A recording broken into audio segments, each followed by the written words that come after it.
और भोपाल से हमारे सहयोगी आदित्य श्रीवास्तव इस खबर पर अधिक बातचीत करने के लिए हमारे साथ में मौजूद हैं। आदित्य, अगर बात की जाए तो सरकार लगातार जो कदम उठा रही है, क्या लोग भी उस बात को गंभीरता को समझ रहे हैं, आगे आकर उन तमाम प्रोटोकॉल्स का पालन कर रहे हैं जो इस वक्त बहुत जरूरी है, कम से कम बढ़ते हुए नंबर के मद्देनजर?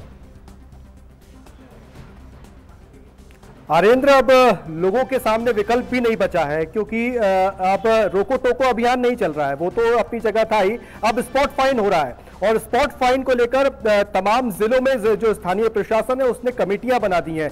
भोपाल में 40 से ज्यादा दल बना दिए हैं तहसीलदार और थाना प्रभारियों के नेतृत्व में, और वो जगह जगह यानी कि प्रत्येक थाना क्षेत्रों में लोकल लेवल पे जाकर अब स्पॉट फाइन की कार्रवाई करेंगे। पिछले 3 दिनों की अगर बात करें तो 5000 फाइन अब तक बिना मास्क लगाने को लेकर, सोशल डिस्टेंसिंग का पालन ना करने को लेकर लगाए जा चुके हैं राज्य में।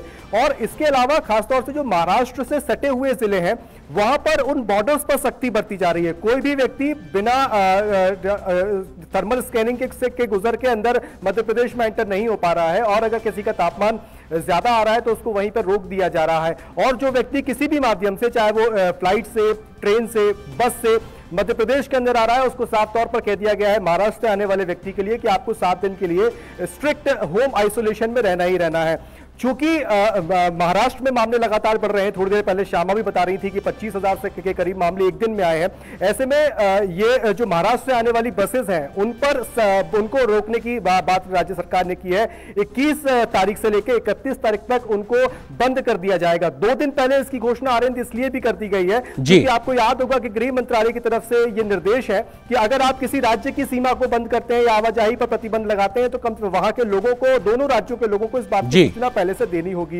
इसके अलावा सीएम ने एक बात और कही है, आर्यन की स्कूल जो हैं उनको खोलने को लेकर, चूंकि बीच में मामले कम हो गए थे और उसको देख के लग रहा था कि 1 अप्रैल से स्कूल खुल जाएंगे, लेकिन उसको लेकर यह कहा है कि उस पर पुनर्विचार की आवश्यकता है और आर्थिक गतिविधियां नहीं रुकेंगी। उसको ध्यान में रखते हुए भी स्थानीय प्रशासन को कहा है कि आर्थिक गतिविधियों को रोके बिना, यह चुनौती प्रशासन के सामने है कि हमें इस आंकड़ों को कम करना है।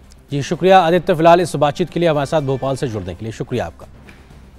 और फिलहाल यहाँ पर एक छोटे से ब्रेक के लिए रुकते हैं। ब्रेक के उस पार जब वापस आएंगे तो कुछ और तमाम महत्वपूर्ण खबरों से हम आपको रूबरू कराएंगे।